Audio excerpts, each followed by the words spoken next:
ऐसे लग रहा है कि जैसे जैसे सर्दियों में तापमान नीचे आ रहा है वैसे वैसे कैनेडियन गवर्नमेंट्स कुछ ऐसी अपडेट्स रोज की देती हैं कि वहां का जो टेम्परेचर है अपने आप में ही गर्मा रहा है। जी हाँ, बिल्कुल। अगर आप लोग 2024 में कनाडा मूव होने का सोच रहे हो और खासकर कनाडा में क्यूबिक जाने का सोच रहे हो तो आपको कुछ अपडेट्स के बारे में नॉलेज होनी बहुत ज्यादा जरूरी है। तो आप सब लोगों ने सोशल मीडिया पे बहुत सारी वीडियोस या बहुत सारी ट्रोल्स देख रही होगी जिसमें बोला गया होगा कि क्यूबिक जो है वो अपने ट्यूशन फीस को हाइक करने वाला है या सीधा डबल करने वाला है और ऊपर से पीआर में कुछ प्रोग्राम्स में उसने कुछ चेंजेस किए हैं। तो उसके बारे में प्रॉपरली हम समझते हैं इस वीडियो में। मैं आपको ब्रीफ में बताऊंगी, ज्यादा एक्सप्लेन नहीं करूंगी, लेकिन प्रूफ के साथ बताऊंगी। तो चलते हैं सीधा वीडियो की तरफ। लेकिन वीडियो को शुरू करने से पहले मैं आप लोगों को कहना चाहती हूँ कि अगर फर्स्ट टाइम आप मेरे यूट्यूब चैनल पे विजिट कर रहे हो तो इसको सब्सक्राइब जरूर कर लेना, क्योंकि आने वाले टाइम में कनाडा में जिस भी तरह की कोई भी अपडेट होगी regarding study visa, international students के लिए या फिर एक्सप्रेस एंट्री पीआर पाथवेज में, तो आपको उसके बारे में यहाँ पे प्रॉपर इन्फॉर्मेशन मिल जाएगी। तो सब्सक्राइब जरूर कर लेना मेरे चैनल को। और अब सीधा शुरू करते हैं उस वीडियो को। न्यूज आप लोगों के सामने आप लोग पढ़ सकते हो कि अगर 2024 से आप लोग कनाडा जाके क्यूबिक में जाके स्टडी करना चाहते हो तो उसमें क्यूबिक में जो 3 मेजर इंग्लिश यूनिवर्सिटीज हैं, first is McGill, second is Bishop and third is Concordia. इनमें से किसी भी एक यूनिवर्सिटी की कोई भी ब्रांच है या कुछ भी है उसमें आप स्टडी करोगे तो आपको सीधा डबल फी पे करनी पड़ेगी। तो उन्होंने सीधी ही डबल कर दी अपनी ट्यूशन फी। मान लो कि किसी यूनिवर्सिटी की फीस पहले $11,000 थी तो आपको सीधा जो है उसका डबल पे करना पड़ेगा, $22,000।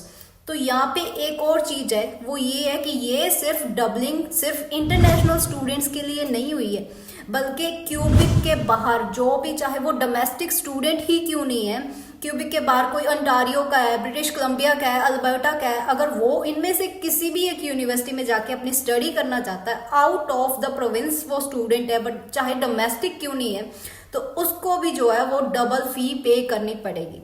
तो सबसे पहली बात आप लोगों को क्लियर कर दूं कि सिर्फ इंटरनेशनल स्टूडेंट्स नहीं बल्कि डोमेस्टिक स्टूडेंट्स को भी हाई पे करनी पड़ेगी fees. And second thing here comes, according to the report आप लोग देख सकते हो कि ये जो चीज है ये डबलिंग हुई है, जो यहाँ हाइकिंग हुई है जो प्राइजेस में, फीस में, तो ये सिर्फ हुई है अंडर ग्रेजुएट और जो डिप्लोमास वगैरह लेके जाते हैं। रेदर देन दैट जो लोग वहां पे जाके पीएचडी करना चाहते हैं या जो लोग वहां पे जाके रिसर्च करना चाहते हैं उनके लिए कोई फी हाइक नहीं हुई है। बट यहाँ पे एक बात मैं आप लोगों को बताना चाहती हूँ कि सबसे ज्यादा जो स्टूडेंट्स जाते हैं वो खासकर +2 पास होते हैं, तो वो अंडर ग्रेजुएट प्रोग्राम्स लेके या डिप्लोमा लेके ही जाते हैं। तो ऑब्वियसली सबसे ज्यादा इम्पैक्ट इंटरनेशनल स्टूडेंट्स पर पड़ने वाला है, क्योंकि बहुत रेयर ऐसे स्टूडेंट्स होते हैं जो कि पीएचडी या किसी रिसर्च के पर्पस पे वहां पे जाते हैं। अब ये तो बात होगी कि वहां पे ट्यूशन फीस जो है वो हाइक हो रही है, और ये बात भी क्लियर है कि बहुत सारे स्टूडेंट्स जो है वो +2 पास या फिर ग्रेजुएट ही होंगे जो कि वहां जाके पोस्ट ग्रेजुएट प्रोग्राम्स हो गए या फिर डिप्लोमास हो गए वो लेके जाएंगे। तो डायरेक्टली या इनडायरेक्टली सारे के सारे इंटरनेशनल स्टूडेंट्स, खासकर इंडियन स्टूडेंट्स, वो प्रभावित होंगे। ठीक है। अब सेकंड बात आती है, वो बात आती है कि जैसे कि क्यूबिक में एक पाथवे चलता है, इमिग्रेशन पाथवे चलता है जिसके थ्रू वो पीआर देते हैं वहां पे रहने वाले, वहां पे जो टेम्पररी रेजिडेंट्स जाते हैं वहां पे, तो उसको बोला जाता है PEQ।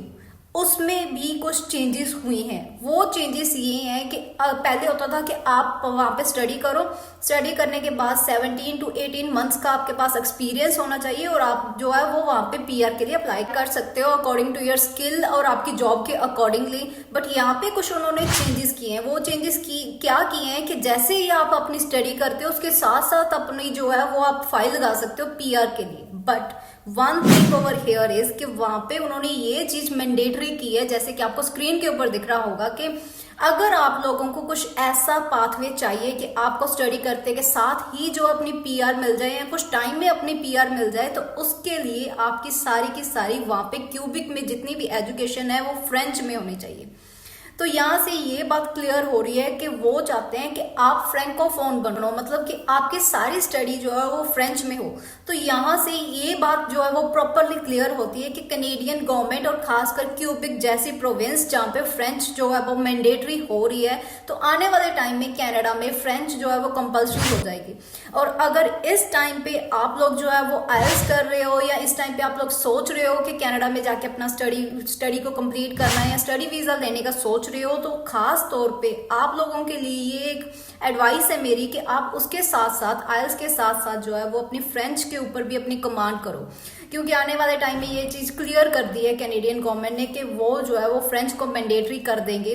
और क्यूबिक में तो वैसे भी सारे के सारे गवर्नमेंट ऑफिस, हॉस्पिटल, स्कूल सब में फ्रेंच मैंडेटरी हो रही है और ये चीज इंटरनेशनल स्टूडेंट्स के लिए भी अब लागू होने जा रही है, जो कि आपके सामने ही है कि अगर आपको पहले होता था कि पीआर लेने के लिए 12 to 18 मंथ्स की वेट करो अपने स्किल के अकॉर्डिंग जो आपको पीआर के लिए अप्लाई कर सकते हो। अब अगर आपको इजीली पीआर चाहिए बट उसके साथ साथ एक चीज कंपलसरी कर दी है, वो क्या है कि आपकी सारी एजुकेशन जो आप क्यूबिक में जाके या कहीं और जाके कर रहे हो तो वो फ्रेंच में होनी चाहिए। तो ये दो बिग अपडेट्स हैं जो कि वहां पे हुई है। पहली क्या है कि ट्यूशन फीस हाइक हो चुकी है क्यूबिक में, और सेकेंडली क्या है कि क्यूबिक में जो पीआर पाथवे प्रोग्राम चलता था उसमें कुछ चेंजेस हुए हैं। वो क्या है कि आप इजीली पीआर ले सकते हो अगर आपकी सारी की सारी एजुकेशन जो है वो फ्रेंच में है वहां पे जाके।